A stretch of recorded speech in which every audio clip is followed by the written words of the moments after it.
That'll do.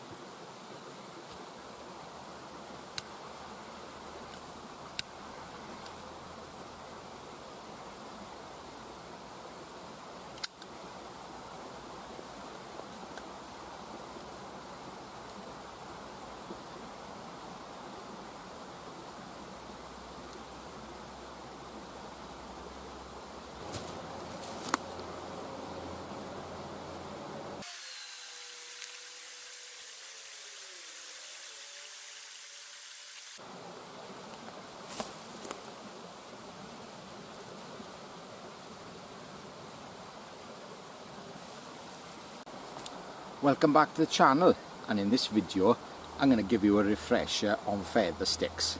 Right, I've made thousands of feather sticks. I mean thousands of them, and I've lit hundreds of fires with them. So I think I know what I'm talking about. Right, here's the thing. I see other people doing feather sticks. Some people are as good as me, some people are even better than me. But a lot of people think to themselves, oh, I can do a decent feather stick. And if they just change their body position and the way they do it, they'd be so much better. There's a couple of mistakes people always make. Number one is laying it on a log. You're never going to do a great feather stick with it laying on a log. Your body position is all wrong.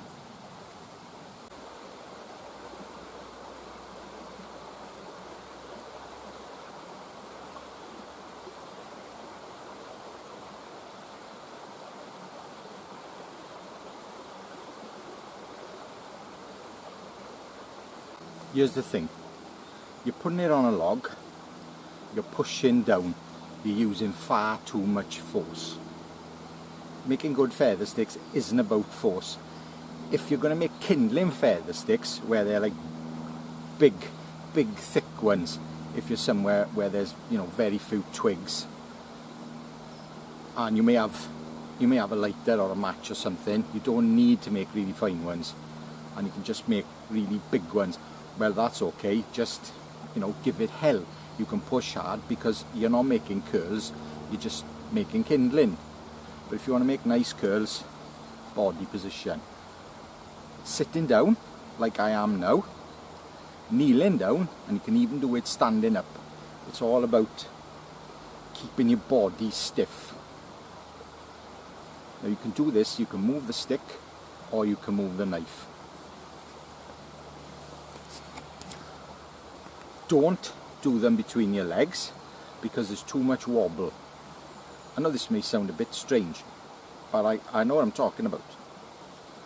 If you're doing it between your legs, you will get wobble.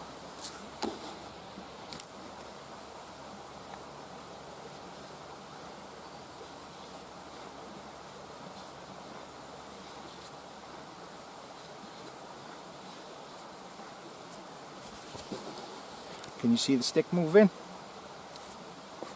Right, to the side. That hand there, and that tight. Don't need to grip the knife too hard, and just slide it down the wood. Don't push it, slide it.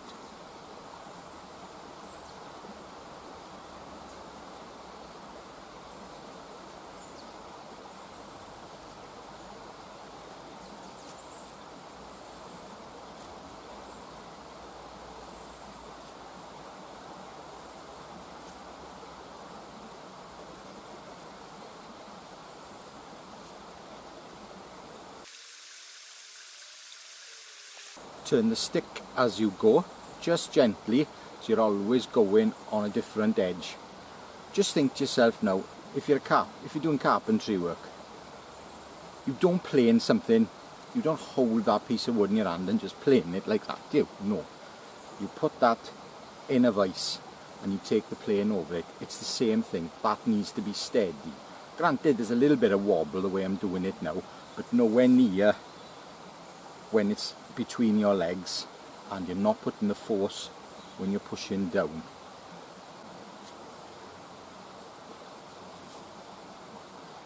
Right, if you want the curves to go that way, position your blade tip up.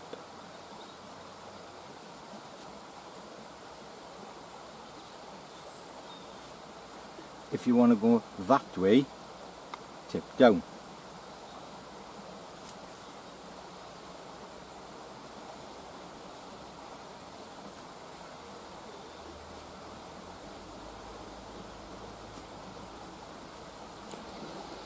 But if you're just starting off, I think rolling the stick around is probably the best idea, because you start putting your hand at a bit of an angle, you may get fatigued if you're not used to it. But it's all practice, practice, practice, practice. If I can give you a few pointers, then great, but it's up to you to practice. Now, the other way is to pull the stick.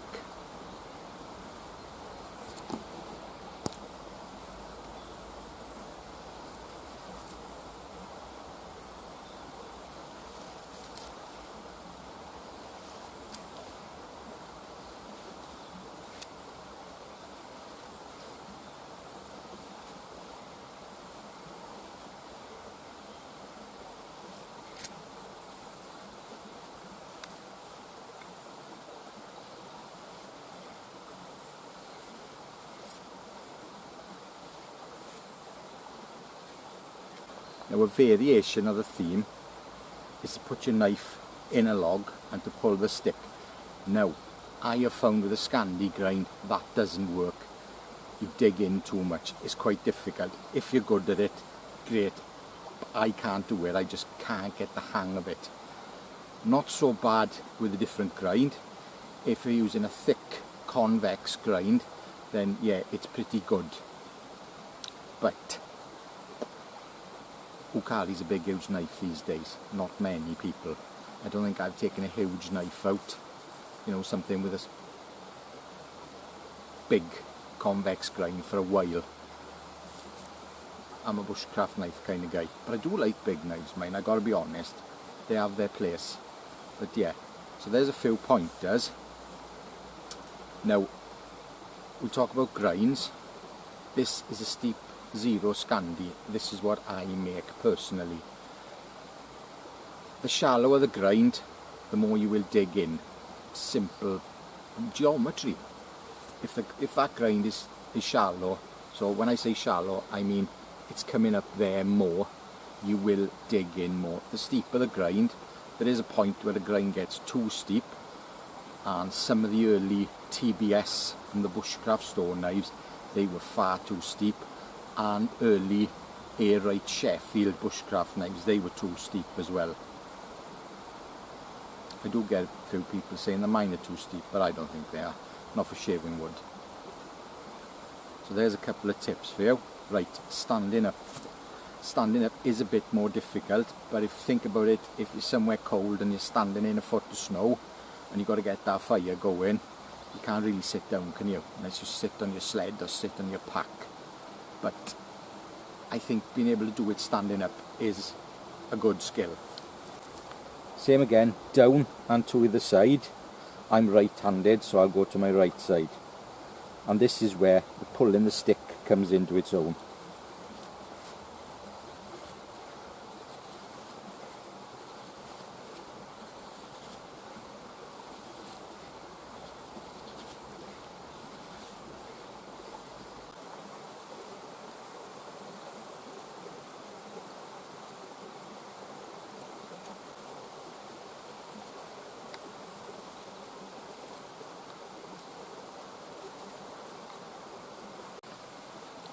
Right, so I demonstrated kneeling down, and I'm not actually kneeling on the ground because it's soaking wet. I'm sort of balancing a bit, and it's not great. I think I'd rather do it standing up.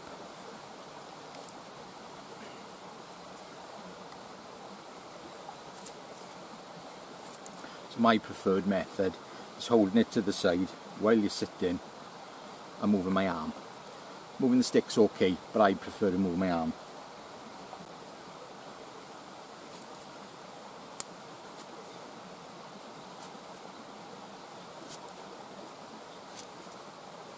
Right, so that's body positioning covered and direction of cut covered. Now I want to talk about making very fine curls. That'll probably light with a nice big ferro rod, no problem at all. It'll easily light with a little naked flame, a lighter, match, whatever, piece of cake. But if you've only got a small ferro rod, or the wood's a little bit on the damp side, and you want to make extra fine curls, use the tip. Use that tip. Now I designed this knife basically as a really good carver and a really good feather sticker.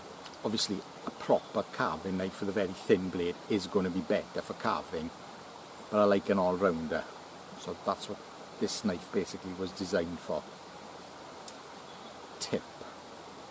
Right, same applies with the angle of the hand. I won't bother going into that again. Use that tip. Now, when you want to make them tiny curls, it's always a good idea to get a nice fresh straight edge. Now also give it a good one, nice fresh straight edge. So I'm going to start there.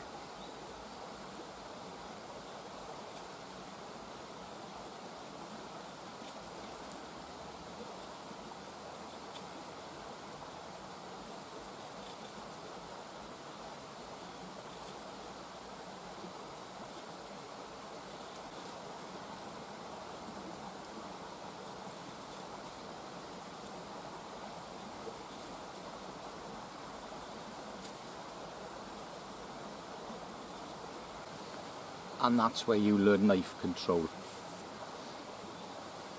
They are tiny. Now if I made 2 whole feather sticks with them that small, I can light it from a friction coal or char cloth. Done it loads of times, no problem at all. Just make that really tight bundle, make 2, because one will probably fall out.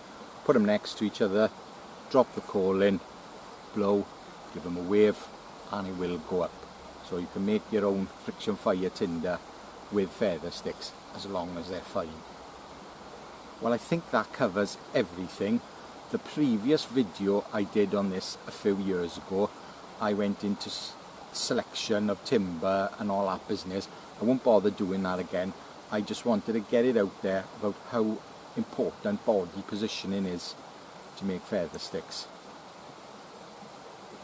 And to make lots of them, because if it's really wet and you want to make a bundle of feather sticks, you need to be comfortable. If you're doing that business on a log, your arms are going to start getting fatigued and shaking, and they're going to turn out terrible, and that's when accidents happen. So yes, get yourself comfortable, get your arms rigid, and you will make lovely feather sticks. Thank you very much for watching. I appreciate your comments. I appreciate your views, and I certainly hope that you can make some lovely feather sticks just like me after watching this video. Till the next time, ta-ra.